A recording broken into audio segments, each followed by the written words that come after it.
Merhaba değerli harici takipçileri. Son dönemlerde yükselen Asya sunduğu perspektiflerle dikkat çekmektedir.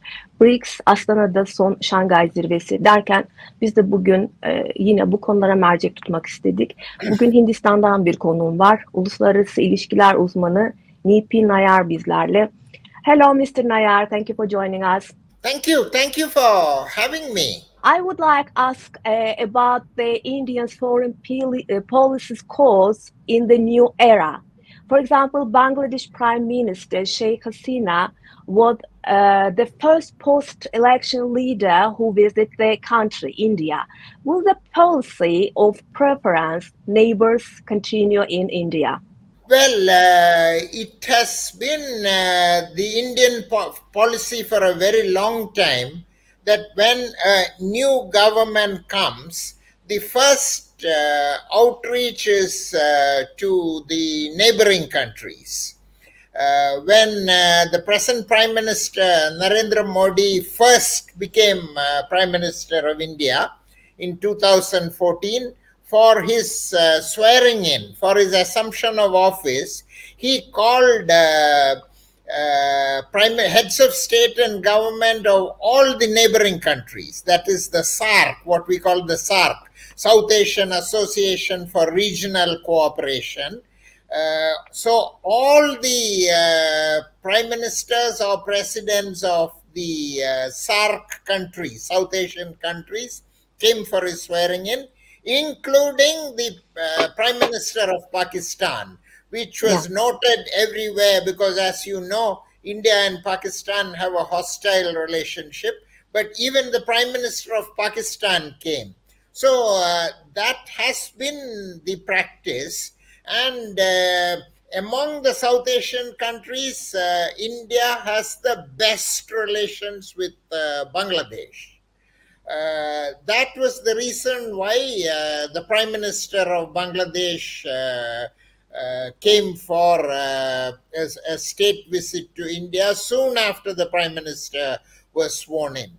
But since you asked about the codes of Indian foreign policy in the new era, let me tell you that in reality, very little has changed, you know. The codes of India's foreign policy in 1947 is fundamental when India became independent, is fundamentally the same as it is in 2024. And I can explain that with the Prime Minister's visit to Moscow, which is starting today, you know.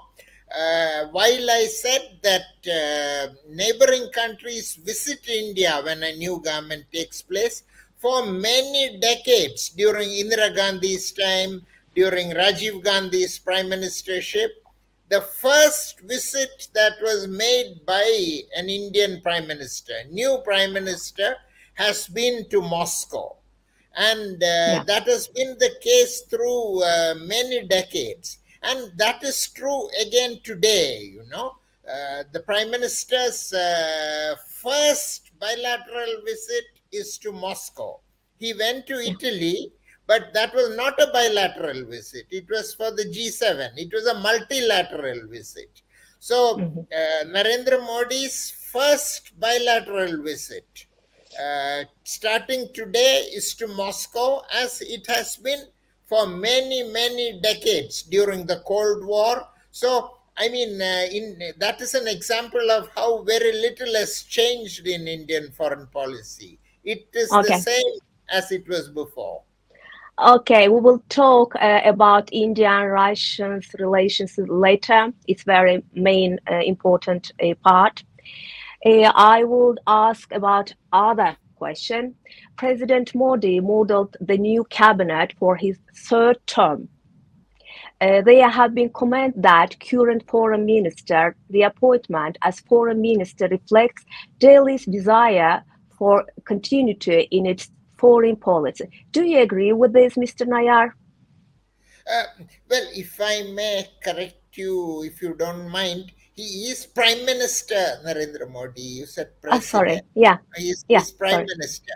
In our system, the President is only a ceremonial head. like the Queen of England. The president has only constitutional powers. Yes, actually, not only Dr. Jaishankar's reappointment as foreign minister, most of Narendra Modi's previous cabinet has been retained.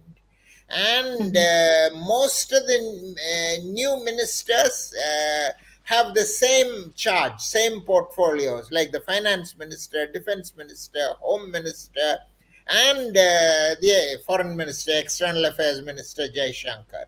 So yes, you are right in that this government represents continuity, but continuity in all aspects, and foreign policy in particular, since we are discussing foreign policy, is important. So I don't expect any major changes in the foreign policy in the new government. Now I want to talk about Russian-Indian relationship. It's very interesting for me too. Modi will visit on 8th, if I don't mind, July to Russia, right? It will be his first foreign visit to Russia after the election. We know that India-Russia relations continue despite U.S. pressure. What will Washington reactions be? India's relationship with Russia is not a zero-sum relationship. It has no relationship with the US. As far as India is concerned, the relationship with Russia stands alone. The relationship with US stands alone. As I said, this is not a zero-sum game. It is not matched against the other. It is very obvious from the fact that India abstained, except on one resolution. India was a member of the United Nations Security Council when the special military operation by Russia started in Ukraine. And in the Security Council, India abstained on all resolutions except one, and that one had something to do with humanitarian relief. So India has taken the stand that India takes an independent position on Ukraine. India demands and gets strategic autonomy on its relations with Russia. Then the United States imposed sanctions on Russia, a series of sanctions after the Ukraine war started. But India defied the sanctions, In fact, when the United States imposed sanctions on oil purchases from Russia, India increased its purchases from Russia dramatically, And today, 40% of India's energy needs come from Russia. So India does not accept demands from the United States as far as relations with Russia or any other country is concerned. It follows its own independent policy on Russia. So whatever happens in Moscow will have no impact on India's relations with the US or vice versa. Okay, so you are not expecting some main pressure from US, right? The US for its own reasons and as part of its policy will always try to persuade India to accept the US policy. But there are limits to which the US can put pressures on India, India has virtually no dependence on the United States for anything. The relationship is very good. The relationship is multifaceted and it covers a whole range of subjects and areas. But this is not like the 1950s and 1960s when India's development was very backward. And India even depended on American grain, food grains to feed its people. That is not the case now. India is a food surplus country. India exports food, rice and wheat, and a variety of food produce. So India is not dependent on the United States for anything at all. So there are limits to which there can be pressure. But there will be persuasion, there will be arguments, there will be reasoning. There will always be offers of give and take, as happens in diplomacy. But I would not use the word pressure, because Americans have realized that pressure doesn't work with India. Yes, thank you. I want to jump into India and China relations, if you don't mind. New Delhi wants to keep the channels of communication open with Beijing while maintaining regional revival with China over border issues. Do you expect a change in relations with China in new era? Well, the incidents that happened after 2020 were very unfortunate, and neither Indians nor the Chinese are happy about what happened. But it is my impression that the one incident of conflict in the Ladakh region, there were always patrols passing each other, but no violence. Nobody was killed, 45 years, imagine. There was not a single incident of gunfire or casualty. So India and China both would like to return to that situation, because both countries realized that the border problem was not a creation of India or China. It is a legacy of history. It was left. It was left behind by the British. We did not draw that border. Chinese did not draw the border. The British drew the border. You take a map and you take a pencil and you draw a line. So this was a border that the British drew, and the border dispute is not new. The border dispute was there from the beginning of India's independence in 1947 and the declaration of the People's Republic of China, the People's Republic in 1949. So it is a legacy of history, and it is not easy to solve this problem, So India and China decided in 1988, as far as I recall, at a meeting between Deng Xiaoping and then Prime Minister Rajiv Gandhi, that we will put aside the border issue, and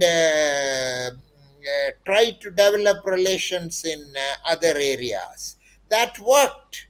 That worked until the recent incidents in Ladakh, you see. So, can you imagine? Most of the time, China is the second biggest trading partner for India. There were some years when United States is number one. There were some years in between when China was number one. I think for 2 years, China was number one. And even now, in the wake of the incidents in Ladakh, India imposed restrictions, India raised tariff. There was some banning of investments. But can you imagine, even last year, trade between the two sides went up, you see. So I anticipate that in the new government, there will be an effort to go back to the Deng Xiaoping, Rajiv Gandhi formula, whereby we continue to develop relations, and we continue separately to resolve the border issue. And after the end of the COVID pandemic, meetings have revived. Even a few days ago, Jaishankar met the Chinese foreign minister at the SCO meeting. Before that, Wang Yi came here. So meetings are going on. And, it may surprise you to know that in the United Nations, even when the Ladakh trouble was going on, when India was a member of the United Nations Security Council, cooperation between India and China in the Security Council was intense, I mean, I can tell you that on Afghanistan is one of the areas where India and China cooperate multilaterally, not bilaterally or in third-party contacts. But you see, because Afghanistan is where Indian and Chinese interests overlap. We are both sort of overlapping countries for Afghanistan. So it's a very complex relationship. It's not in black and white. There are a lot of gray areas in the relations between India and China. Yeah, thank you. I want to talk a little bit about BRICS. BRICS and the rise of the global south are on the world agenda current time. While BRICS is being discussed as an alternative to Western organizations, India is trying to make a balanced policy as a member of both G20 and BRICS. How do you accept the role of BRICS and India's positioning in this context? You must have noticed that India is everywhere, India is in BRICS, India is in the G20. You see, there was a time when India looked at BRICS as you described, as an alternative to the Western institutions, so to speak. But I think India has moved away from that position, and now India looks at G20, the group of 20, as a more viable organization to counterbalance Western institutions rather than BRICS, because the Johannesburg summit was, shall I say, more challenging than usual for India, because during prior consultations, India had reservations about adding new members to BRICS. Actually, that has been India's position all along. I was at the BRICS summit in Brasilia. I think it was in 2010, it was BRIC at that time. And China and Russia wanted to add South Africa and make it BRICS. But at that time, I remember then Prime Minister Manmohan Singh strongly argued that this is not the time to add more members, but that we should consolidate, the four countries should consolidate, because there is a big agenda, everything ranging from currency replacement to the US dollar to strategic and security issues, that we should consolidate before adding, But the consensus in Brasilia was in favor of adding South Africa. So this is India's consistent position, So in Johannesburg also, India was not in favor of, not publicly, but in private consultations, India was not entirely supportive of adding new members. And I think India's stand has become very clear, because very, very justified, not clear, very justified. Because as you know, after adding new members, Argentina said, we don't want BRICS, Argentina, as you know, got out of BRICS. They said, we are rejecting the BRICS membership that we give. The Saudi Arabian foreign minister said in Jeddah, and not in Jeddah, in Riyadh, that we are still weighing our options about BRICS, So if countries are not certain about joining, why go after them and offer them membership? BRICS doesn't need to. With the existing members, they are in fine shape, The priority India feels is not to add new members. Okay, now let us turn to G20. After the G20 summit, G20, Turkey is also a member, as you know. So after the G20 summit in New Delhi in September, India only favored the inclusion of African Union. And now G20 is actually G21 with the inclusion of African Union. So African Union was included because Africa was underrepresented in G20. And African Union has 53 members, I think, at the last count, as far as I recall. So African Union was added because European Union is already there. So the Indian view before and at the New Delhi summit was that G20 offers an alternative to Western prescriptions, I am not very sure that, Indian presidency of G20 was equidistant from the United States and the United Kingdom and from Russia and China. But under Brazil's ongoing presidency, I am afraid Brazil has tilted more to the left, it is understandable because President Lula is a very likable person, very dynamic person, and very, very sincere in his objectives and beliefs. So it is understandable that he has tilted towards Russia and China. But that doesn't help G20, you see, because in G20, we had a consensus, Before the New Delhi summit, everybody predicted that there will be no consensus on Ukraine and the West will walk out if there is no statement on Ukraine. But India was able to bring together everybody and evolve a consensus statement, the Delhi Declaration. So I don't know whether under President Lula's leadership, G20 will be able to pursue this objective of being an alternative to Western institutions. Okay, thank you. I have other question about our neighbors. Armenia is one of the friends countries with India. You have very good relationship with Armenia. Armenia received a large amount of arms from India last few years, as we know.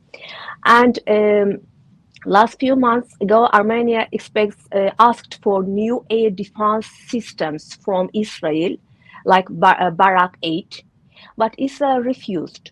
Will India provide this to Armenia if they asked for it? I think it is my impression that India will provide arms to Azerbaijan also, because India is willing to sell arms to anybody. The old policy to every country. The old policy where, of course, in the old arrangement, India's defense production was not so advanced and was not exporting except light weapons and non-combat material like helmets and uniforms and all that. But there is a fundamental change in India's arms exports policy now, because India is willing to sell arms to countries that ask for it, we will not sell arms to Pakistan, of course, as you can imagine, or we will not sell arms to China, of course. But otherwise, India is willing to sell arms to most countries, you must have seen reports. Of course, India has never confirmed it officially that India has sold drones to Israel, which, according to media reports, I am not confirming it, according to media reports, are being used in the ongoing conflict in Gaza. India has at the same time supplied arms to Egypt and other countries in the region which are which are on the opposite side, so to speak, of Israel. So if Armenia wants arms, I think India will be prepared to consider selling arms. But I'm sure that I've not discussed it with anybody in the government. But I'm sure if Azerbaijan wants arms, India would be prepared to consider it. I mean, our arms sales policy is a bit like the French arms sales policy. France sells arms to anybody who asks for arms. I mean, France sold submarines to Pakistan, and it sold Rafale aircraft to India, as you know. The American policy is, for example, not like that. United States, there are provisions in the U.S. law that require any conflict, in any conflict, immediately American arms supplies have to stop. But French policy is not like that, and I imagine India's arms supplies policy is evolving like that. Yesterday, the government released figures. India's defense production is at a record high, It has reached such levels that has never been reached before. So defense production is a major activity in India. And as you may know, India has opened defense production to the private sector now. Earlier, only state companies were allowed to engage in defense production. Now, private sector is also producing defense equipment. So defense exports are a major push for the Indian government. Okay, thank you. How do you evaluate India's relations with the Middle East, especially Gulf countries, United Arab Emirates, also Palestine? Since the Gaza conflict is on, let me start with Palestine. India has very good relations with Israel, as you know. But India's relations with Palestine are outstanding. Prime Minister Narendra Modi became the first Indian Prime Minister to visit Israel recently. No other Indian Prime Minister has been to Israel. Palestine. No other Indian Prime Minister has been to Palestine.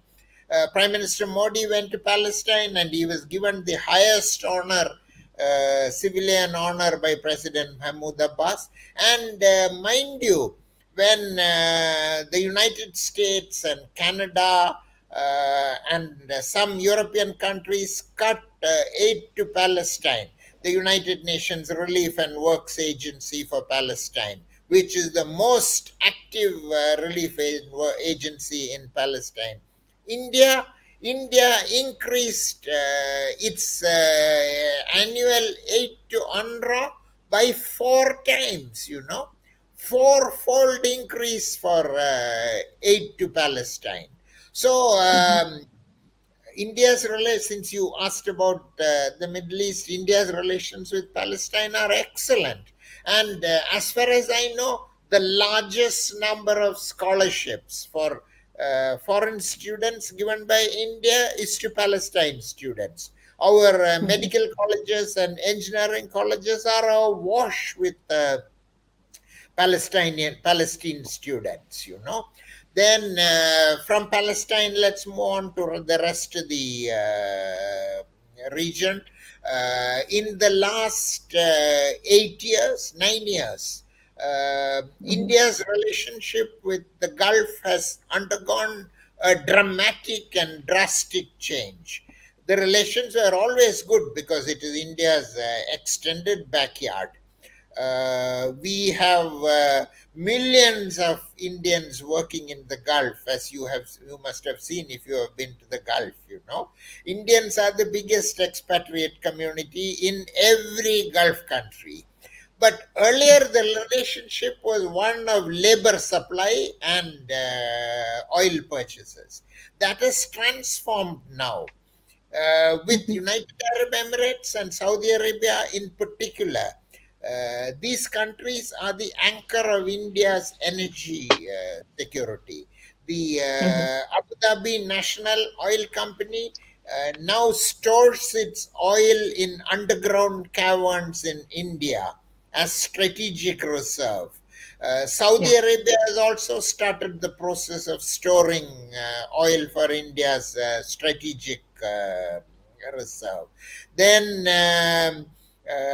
in Zakum, when the Prime Minister was in Abu Dhabi last time, the Zakum oil field in Abu Dhabi, India has got a concession for the first time, 10% concession, you know. So India's energy security has become very deeply interlinked with the Gulf countries now, you know. See, India learned a lesson from the US sanctions on Iran, because before the sanctions, 11%, as far as I recall, of India's oil imports were from Iran.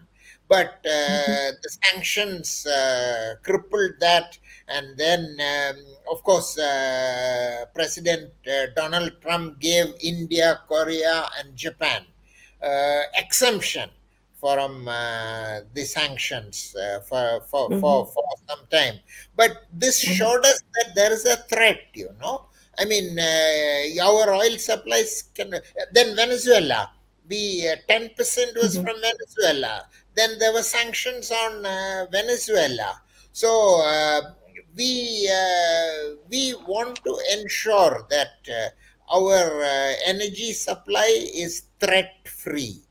And the dealings with the Gulf countries are determined by this necessity of ensuring stable and safe energy supplies.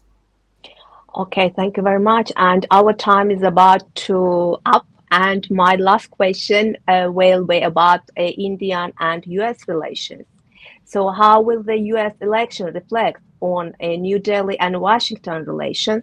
Trump said that in an interview that Modi has no better friend than me. Does the Trump or Biden administration make a difference for India?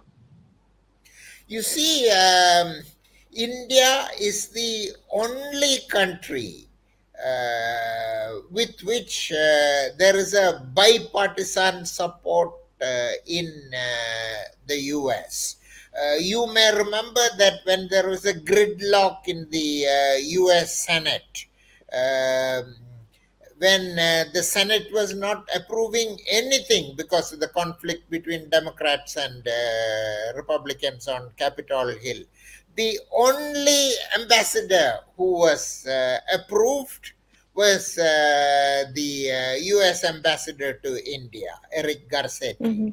Otherwise, everything, a hold was put on it. Similarly, when judges were being blocked, the only judge who was approved by the Senate was an Indian American judge to one of the appellate courts in the US. So Democrats and Republicans agree on India.